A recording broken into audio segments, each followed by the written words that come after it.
കേരളത്തിൽ 2029 ലോക്സഭാ തെരഞ്ഞെടുപ്പ് വരികയാണ്. അതുപോലെ തന്നെ നമുക്കറിയാം 2031 വരുമ്പോൾ നിയമസഭാ തെരഞ്ഞെടുപ്പ് വരികയാണ്. അപ്പോൾ ഈ രണ്ട് തെരഞ്ഞെടുപ്പുകളിലും വളരെ നിർണായകമാണ് പ്രത്യേകിച്ചും ഈ പറയുന്ന പ്രധാനപ്പെട്ട മുന്നണികൾക്ക്. ആ മൂന്ന് മുന്നണികളിൽ ഒന്ന് UDF ആണ്. UDFനാണ് ഇത് കുറച്ചുകൂടി ഈസിലി എടുക്കാൻ കഴിയുമെന്ന്. പക്ഷേ ബാക്കിയുള്ള രണ്ട് മുന്നണികൾക്കും അതിനിർണായകമാണ് ഞാനിനി പറയാൻ പോകുന്ന കാര്യങ്ങൾ. UDFനെ സംബന്ധിച്ചിടത്തോളം അവർക്ക് വലിയ വിജയമുണ്ടായിട്ടുള്ളത് ഏതാണ്ട് 27% വരുന്ന 30% വരുന്ന മുസ്ലിം കമ്മ്യൂണിറ്റിയുടെ വോട്ടുകളൊക്കെ തന്നെ വളരെ കൃത്യമായി ന്യൂനപക്ഷ ഏകീകരണം ഈ തെരഞ്ഞെടുപ്പിൽ ഉണ്ടായിട്ടുണ്ട് എന്നുള്ള ഒരു വാസ്തവമാണ്. കൂടാതെ ഒരു 16% വരുന്ന ക്രിസ്ത്യൻ കമ്മ്യൂണിറ്റികളിലും മഹാഭൂരിപക്ഷം വോട്ടുകളും തന്നെ നേടിയിട്ടുള്ളത് UDF ആണ് എന്നുള്ളത് നമുക്കെല്ലാവർക്കും തന്നെ അറിയാം. അങ്ങനെ നേടിയതിൻ്റെ അടിസ്ഥാനത്തിൽ കൂടിയാണ് ഇത്ര ഗംഭീരമായിട്ടുള്ളൊരു വിജയം UDFന് കരസ്ഥമാക്കാൻ കഴിഞ്ഞത് എന്നുള്ളത് ഒരു യാഥാർത്ഥ്യമാണ്. അപ്പോൾ അങ്ങനെ വരുമ്പോൾ തന്നെ നിങ്ങളൊന്ന് ആലോചിച്ച് നോക്കിയാൽ ഏതാണ്ട് 46% ന്യൂനപക്ഷങ്ങളുടെ വോട്ടുകളിൽ മഹാഭൂരിപക്ഷവും കിട്ടിയാൽ തന്നെ വലിയ പെർസെൻറ്റേജുകളിലേക്ക് അവരെത്തും. അപ്പോൾ അങ്ങനെ തന്നെയാണ് 2019 2024 ലോക്സഭയിലേക്കൊക്കെ തന്നെ സംഭവിച്ചത്. യഥാർത്ഥത്തിൽ 2019 ഇത് തന്നെയാണ് സംഭവിച്ചത്. അതുകൊണ്ട് തന്നെയാണ് വലിയ നേട്ടം UDFന് ഉണ്ടാക്കാൻ കഴിഞ്ഞത്. അപ്പോൾ ഇനി ഇതിലേറ്റവും നിർണായകമാകാൻ പോകുന്ന പ്രധാനപ്പെട്ട കാര്യമെന്ന് പറയുന്നത് ഈഴവ വോട്ട് ബാങ്കുകളാണ്. ആ ഈഴവ സമുദായത്തിൻ്റെ വോട്ട് ബാങ്ക് എന്ന് പറയുന്നത് യഥാർത്ഥത്തിൽ ഇപ്പോൾ ഒരു 23-25% വരുന്ന വോട്ട് ബാങ്കുകളാണ്. ആ വോട്ട് ബാങ്കുകൾ എന്ന് പറയുന്നത് ഒരു 80-85 ലക്ഷത്തോളം വരുന്ന നമ്പർ വരും. ആ 85 ലക്ഷത്തോളം വരുന്ന വോട്ടുകളിൽ നിന്ന് ഏത് പാർട്ടിയാണ് അടുത്ത തവണ വോട്ടുകൾ കൂടുതൽ പിടിക്കുക എന്നുള്ളത് നിർണായകമാണ്. പ്രത്യേകിച്ചും BJPയെ സംബന്ധിച്ചിടത്തോളം ഇനി വോട്ടുകൾ കിട്ടണമെങ്കിൽ അവരെ സംബന്ധിച്ചോളം നായർ വോട്ടുകളിൽ ഏതാണ്ട് പ്രബലമായിട്ടുള്ളൊരു ഭാഗം തന്നെ BJPയിലേക്ക് എത്തിയിട്ടുണ്ട്. ഏതാനും ചില വോട്ടുകൾ കോൺഗ്രസ്സിലൊക്കെ തന്നെ കിട്ടുന്നുണ്ട്, CPMനൊക്കെ തന്നെ കുറച്ച് കിട്ടുന്നുണ്ട്, LDFനൊക്കെ തന്നെ കുറച്ച് കിട്ടുന്നുണ്ട്. പക്ഷേ ഏറ്റവും വലിയൊരു ചങ്ക് ഓഫ് വോട്ട് എന്ന് പറയാവുന്നത് കഴിഞ്ഞ തവണയും ഇപ്പോഴും ഒക്കെ തന്നെ LDFന് കിട്ടിക്കൊണ്ടിരിക്കുന്നത് അത് പ്രത്യേകിച്ച് വിശേഷിച്ച CPMന് കിട്ടിക്കൊണ്ടിരിക്കുന്നത് ഈ പറയുന്ന ഈഴവ വോട്ടുകളാണ്. അപ്പോൾ ഈഴവ വോട്ടുകളിലേക്ക് വലിയ പടർന്നു കയറാൻ ഒരു ശ്രമമൊന്നും തന്നെ കൃത്യമായിട്ട് UDF നടത്തുന്നുണ്ട് എന്നുള്ളത് നമുക്കറിയാം. UDF അതുകൊണ്ട് തന്നെ 8 ഈഴവ MLAമാർ ജയിച്ചു വന്നതിൽ നിന്ന് 3 പേരെ മന്ത്രിയാക്കിയിട്ടുണ്ട്. ബിന്ദു കൃഷ്ണയും അതുപോലെ തന്നെ നമുക്കറിയാം M ലിജുവും പിന്നെ OJ ജനേഷും ഒക്കെ തന്നെ മന്ത്രിയാക്കിയിട്ടുണ്ട്. അപ്പോൾ അതിൽ ഇപ്പോൾ ബിന്ദു കൃഷ്ണയൊക്കെ കഴിഞ്ഞ ദിവസം തന്നെ ചെന്ന് വെള്ളാപ്പള്ളി നടേശൻ്റെ അനുഗ്രഹം മേടിക്കുന്നതും വെള്ളാപ്പള്ളി നടേശൻ തലയിൽ കൈവച്ച് അനുഗ്രഹിക്കുന്നതുമൊക്കെ നമുക്ക് കാണാം. എല്ലാവരും തന്നെ വെള്ളാപ്പള്ളി പറഞ്ഞാൽ കേൾക്കുന്നവരൊന്നുമല്ല, വളരെ കുറച്ച് ശതമാനം മാത്രമേ അത്തരത്തിലുള്ള ആളുകളുള്ളൂ. പക്ഷേ പ്രധാനപ്പെട്ട കാര്യമെന്ന് പറയുന്നത് ഈഴവ വോട്ട് ബാങ്കുകൾ ആര് മേടിക്കുമെന്നുള്ളതിൻ്റെ ഏറ്റവും വലിയ പ്രശ്നം നടക്കുന്നത് അത് BJPയും CPMും തമ്മിലാണ്. ആ CPMൽ ഇപ്പം നിലവിലുള്ള വോട്ടുകളിൽ തന്നെ വലിയൊരു പെർസെൻറ്റേജ് കഴിഞ്ഞ ലോക്സഭയിൽ ഏതാണ്ട് ഒരു 42% എന്നൊക്കെ പറയും. പക്ഷെ അത്ര ഒന്നും ഇല്ലെങ്കിൽ പോലും വലിയ മേജർ പെർസെൻറ്റേജ് ഓഫ് വോട്ടുകൾ എന്ന് പറയുന്നത്, മേജറല്ല, ഒരു വലിയ സൈസബിൾ കമ്മ്യൂണിറ്റി വോട്ടുകൾ എന്ന് പറയുന്നത് ഇപ്പോൾ ആലപ്പുഴയിലും ആറ്റിങ്ങലിലും ഒക്കെ തന്നെ അത് 2029 BJPയിലേക്ക് പോയിരുന്നു എന്നുള്ളതൊരു യാഥാർത്ഥ്യമാണ്. അപ്പോൾ അടുത്ത ലോക്സഭാ തെരഞ്ഞെടുപ്പിൽ 2024 സംഭവിച്ചതാണ്. ഇപ്പോൾ 2029 വരുമ്പോൾ ഇനി എന്ത് സംഭവിക്കും എന്നുള്ളത് ഏറ്റവും പ്രധാനപ്പെട്ടൊരു കാര്യമാണ്. 2029 അത്തരത്തിലുള്ളൊരു മൊമെൻറ്റം നിലനിർത്താൻ അവർക്ക് സാധിക്കുകയും കഴിഞ്ഞ തവണ കിട്ടിയതിനേക്കാൾ 38 ലക്ഷത്തിനേക്കാൾ വേണമെങ്കിൽ ഒരു 10-15 ലക്ഷം കൂടി കൂട്ടാൻ അവർക്ക് കഴിയുമോ എന്നുള്ള ചോദ്യവും ഒക്കെ തന്നെ ഉയർന്നുകൊണ്ടിരിക്കുകയാണ്. അതേസമയം CPMനെ സംബന്ധിച്ചും ഇത് അതീവ നിർണായകമായിട്ടുള്ള ഒരു വോട്ട് ബാങ്കാണ്. കാരണം അവർക്ക് ഇപ്പോൾ പോലും ഈ വലിയ തോൽവി ഉണ്ടായപ്പോൾ പോലും അവർക്ക് 81 ലക്ഷത്തോളം വോട്ടുകൾ അവർക്ക് നിലനിർത്താൻ കഴിഞ്ഞിട്ടുണ്ട്. അത് കഴിഞ്ഞ ലോക്സഭയിലേക്ക് കേവലം 65,90,000 വോട്ടുകളായിരുന്നുവെങ്കിൽ കഴിഞ്ഞ ലോക്കൽ ബോഡി തെരഞ്ഞെടുപ്പിൽ 71 ലക്ഷം വോട്ടുകളായിരുന്നുവെങ്കിൽ അതിനേക്കാൾ വലിയ നേട്ടമുണ്ടാക്കാൻ കഴിഞ്ഞിട്ടുണ്ട്. ആ നേട്ടമുണ്ടാക്കാൻ കഴിഞ്ഞത് തന്നെ പ്രത്യേകിച്ചും തെക്കൻ കേരളത്തിൽ ഇത്തരത്തിലുള്ള ഒരു വോട്ട് ബാങ്കുകളെ പിടിച്ചിർത്താൻ അവർക്ക് കഴിഞ്ഞുകൊണ്ടാണ്. അപ്പോൾ യഥാർത്ഥത്തിൽ ഇനി ഈഴവ വോട്ട് ബാങ്കുകൾ റാഞ്ചിയെടുക്കാൻ വേണ്ടി BJPയും അത് റാഞ്ചിക്കൊണ്ട് പോകാതിരിക്കാൻ വേണ്ടി CPMും ശ്രമിക്കുന്ന അങ്ങേയറ്റം ഈ പറയുന്ന പോലെ വലിയൊരു യുദ്ധത്തിലേക്കാണ് ഈ രണ്ട് പാർട്ടികളും തന്നെ പോകാൻ പോകുന്നത്. അതിനിടയിൽ തങ്ങൾക്ക് കൂടി ഒരു പ്രാതിനിധ്യം കിട്ടാൻ കൂടി കോൺഗ്രസ് ശ്രമിച്ചേക്കാം. പക്ഷേ ഇതിൻ്റെ ഇടയിൽ കുറേ കൂടി ഒരു കമ്മ്യൂണലായി വർഗീയമായി വിഭാഗീയമായിട്ടുള്ളതൊക്കെ ചിന്തിക്കുന്ന ആളുകളുടെ നമ്പറൊക്കെ തന്നെ ഈ കമ്മ്യൂണിറ്റികളിൽ കൂടി വരികയാണ്.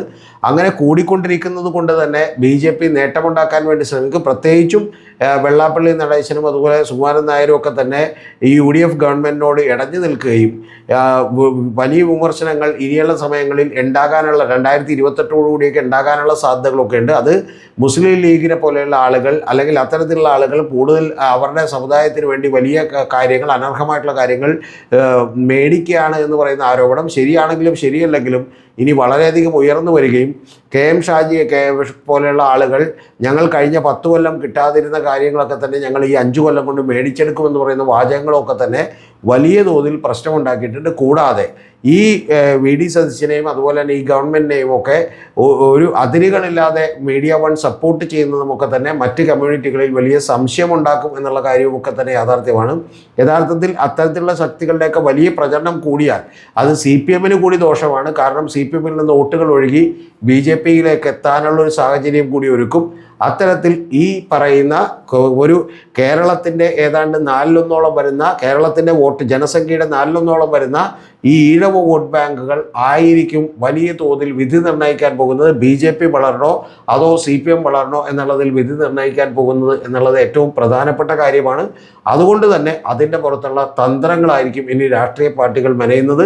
പക്ഷേ ഈ കമ്മ്യൂണിറ്റികൾ ഏത് ഭാഗത്തേക്ക് തിരിയും എന്നുള്ളത് കാത്തിരുന്ന് കാണാം. കഴിഞ്ഞ തവണയും നമ്മൾ ശ്രദ്ധിച്ചു നോക്കിയാൽ കാണാം, കുറച്ച് തൃശ്ശൂരും അതുപോലെ തന്നെ ആറ്റിങ്ങലിലും അതുപോലെ ആലപ്പുഴയിലും മാത്രമാണ് ഇത്തരത്തിൽ വോട്ടുകൾ മാറിയത്. ആ വോട്ടുകൾ മാറിയതിൻ്റെ കാരണം ശോഭാ സുരേന്ദ്രനെ പോലെ ഒരു ഈഴവ കമ്മ്യൂണിറ്റിയിൽ നിന്നുള്ള കാൻഡിഡേറ്റ് ആലപ്പുഴയിൽ വന്ന് മത്സരിക്കുകയും അതുപോലെ V മുരളീധരനെ പോലൊരു കാൻഡിഡേറ്റ് ആറ്റിങ്ങലിൽ മത്സരിക്കുകയൊക്കെ ചെയ്തുകൊണ്ടാണ്.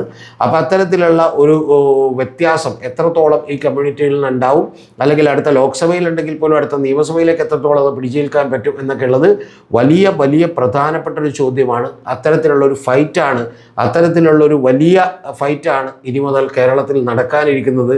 പ്രത്യേകിച്ച് 2029-ലും അത് കഴിഞ്ഞ് 2 കൊല്ലം കഴിയുന്ന 2031-ലും. ടോപ്പിക്ക് കഴിഞ്ഞു. മറ്റൊരു പ്രധാനപ്പെട്ട കാര്യം കൂടിയാണ് പറയാനുള്ളത്. അത് താല്പര്യമുള്ളവർ കേട്ടാൽ മതി. അത് നമ്മുടെ പുതിയൊരു ചാനലിനെ കുറിച്ചാണ്. ആ ചാനലിൻ്റെ പേര് BCC വിത്ത് രതീഷ് ചക്രപാണി എന്നാണ്. ചാനലിൻ്റെ പേര് അങ്ങനെ ടൈപ്പ് ചെയ്ത് കൊടുത്താലേ നിങ്ങൾക്കത് കിട്ടുള്ളൂ. ബിയോണ്ട് കോമൺ കോൺഷ്യസ്നസ് വിത്ത് രതീഷ് ചക്രപാണി എന്നാണ്. എന്ന് പറഞ്ഞാൽ പൊതുബോധത്തിനുമപ്പുറം രതീഷ് ചക്രപാണിയോടൊപ്പം എന്നാണ് മലയാളം. എന്തുകൊണ്ടാണ് ആ ചാനലിന് ആ പേരിട്ടത് എന്ന് ചോദിച്ചിട്ടുണ്ടെങ്കിൽ, നമ്മുടെ ഇവിടുത്തെ മുഖ്യധാര മാധ്യമങ്ങളും അതുപോലെ തന്നെ സോഷ്യൽ മീഡിയയുമൊക്കെ അവരുടെ അജണ്ടകൾ നിർമ്മിച്ചുകൊണ്ട് ഒരു പൊതുബോധത്തിൻ്റെ ഒരു മനസ്സിനെ കീഴടക്കുകയും നിർമ്മിക്കുകയും ഒരു പൊതുബോധ നിർമ്മിതി നടത്തുകയൊക്കെ ചെയ്യുന്നുണ്ട്. അപ്പോൾ അതിനെതിരെയുള്ള ഒരു ചെറിയ ഫൈറ്റാണ് നമ്മൾ അത്തരത്തിലുള്ള ഒരു പോഡ്കാസ്റ്റ് സീരീസിലൂടെ നമ്മൾ ചെയ്യാൻ വേണ്ടി ശ്രമിക്കുന്നത്. അതിൽ വലിയ ലെങ്തി ആയിട്ടുള്ള പോഡ്കാസ്റ്റുകളും അതുപോലെ തന്നെ വലിയ ഇൻ്റർവ്യൂകളും മാത്രമേ ഉണ്ടാവുള്ളൂ. അത് നമ്മുടെ ഒരു 2ാമത്തെ ചാനലാണ്. അപ്പോൾ നിങ്ങളുടെ എല്ലാവരുടെയും തന്നെ സപ്പോർട്ട് ഇപ്പം തന്നെ വലിയ തോതിൽ കിട്ടിയിട്ടുണ്ട്. കാരണം അത് 500-ലധികം 600-നടുത്തുള്ള സബ്സ്ക്രിപ്ഷൻ ആയിട്ടുണ്ട്. കൂടാതെ പ്രിയപ്പെട്ട പ്രേക്ഷകരുടെ പിന്തുണ കാരണം അതൊരു 13,000-ലധികം പേർ ഇതിനകം കണ്ടു കഴിഞ്ഞിട്ടുണ്ട്. വാച്ച് അവേഴ്സും ഒക്കെ തന്നെ 2,000 കഴിഞ്ഞിട്ടുണ്ട്, 2,000-3,000-നടുത്തേക്ക് എത്തിയിട്ടുണ്ട്. അപ്പോൾ അത്തരത്തിൽ വലിയ തോതിലുള്ള ഒരു റെസ്പോൺസ് നിങ്ങളുടെ ഭാഗത്ത് കിട്ടിയിട്ടുണ്ട്. വളരെ നന്ദി. അത്തരത്തിലുള്ള ഒരു 2, 3, 4 പോഡ്കാസ്റ്റുകൾ ഒരു മാസം ചെയ്യണം എന്നാണ് നമ്മൾ വിചാരിക്കുന്നത്. അത് ചെയ്യാനുള്ള ബുദ്ധിമുട്ടെന്ന് പറയുന്നത് ഒന്ന് വലിയ അധ്വാനം വേണ്ടി വരുന്ന കാര്യമാണ്. രണ്ടാമത്തത് നമുക്ക് അതിനുള്ള വലിയ പണവുമൊക്കെ ആവശ്യമുള്ളൊരു കാര്യമാണ്. അപ്പോൾ അതുകൊണ്ട് തന്നെ നിങ്ങളുടെയൊക്കെ സപ്പോർട്ട് വളരെ വളരെ പ്രധാനപ്പെട്ടതാണ്. നിങ്ങൾക്ക് 2 തരത്തിൽ സപ്പോർട്ട് ചെയ്യാം. ഒന്ന്, നമ്മുടെ ചാനലിലെ ഇതിൽ മെമ്പർഷിപ്പ് എടുത്തുകൊണ്ട് നിങ്ങൾക്ക് നമ്മളെ സപ്പോർട്ട് ചെയ്യാം. ആ മെമ്പർഷിപ്പ് എടുത്തുകൊണ്ടിട്ട് നിങ്ങൾക്ക് എന്തെങ്കിലും പ്രത്യേകമായിട്ടുള്ള ഗുണം കിട്ടും എന്ന് നിങ്ങൾ വിചാരിക്കരുത്. ആകെ കിട്ടാൻ പോകുന്നത് ഏതാനും ചില വീഡിയോകൾ നേരത്തെ കാണാം എന്നുള്ളത് മാത്രമാണ്. പക്ഷേ ഇത്തരത്തിൽ പലപ്പോഴും നിങ്ങളോട് പച്ചയായ കള്ളങ്ങൾ പറയുന്ന അല്ലെങ്കിൽ അവർ സെലക്ട് ചെയ്യുന്ന രീതിയിലൂടെ മാത്രം നിങ്ങൾ കാണണമെന്ന് വിചാരിക്കുന്ന വാർത്തകൾ അവതരിപ്പിക്കുന്ന രീതികളെല്ലാം വെല്ലുവിളിക്കാൻ തക്ക ഒരു ശ്രമമാണ് നമ്മൾ ഇതുവഴി നടത്തുന്നത്. അതുകൊണ്ട് നിങ്ങളുടെയൊക്കെ സപ്പോർട്ട് വളരെ ആവശ്യമാണ്. ഇനി അതല്ല, നമ്മളെ കുറച്ചുകൂടി നന്നായി സപ്പോർട്ട് ചെയ്യണം എന്നുള്ളവർക്ക് വേണ്ടി നമ്മൾ ഗൂഗിൾ പേ നമ്പറും അക്കൗണ്ട് നമ്പറും ഒക്കെ കൂടി കൊടുത്തിട്ടുണ്ട്. അതൊക്കെ ഫിനാൻഷ്യലി സപ്പോർട്ട് ചെയ്യാൻ കഴിയുന്നവർ ചെയ്താൽ മതി. ഇനി അല്ലാത്ത ആളുകൾ തീർച്ചയായിട്ടും നമ്മുടെ വീഡിയോകൾ കണ്ടുകൊണ്ടും നമ്മുടെ വീഡിയോകളിൽ നിങ്ങളുടെ നല്ല നല്ല കമൻറ്റുകളോ വിമർശനങ്ങളോ ഒക്കെ എഴുതിക്കൊണ്ടും ഇൻട്രാക്ട് ചെയ്തുകൊണ്ടുമൊക്കെ തന്നെ നമ്മൾ ഉത്തേജിപ്പിക്കണമെന്നും നമ്മളെ സപ്പോർട്ട് ചെയ്യണമെന്നും ഞാൻ ആവശ്യപ്പെടുന്നു. അപ്പോൾ നമ്മുടെ പുതിയ ചാനലിൻ്റെ പേര് മറക്കണ്ട, BCC വിത്ത് രതീഷ് ചക്രപാണി എന്നാണ്.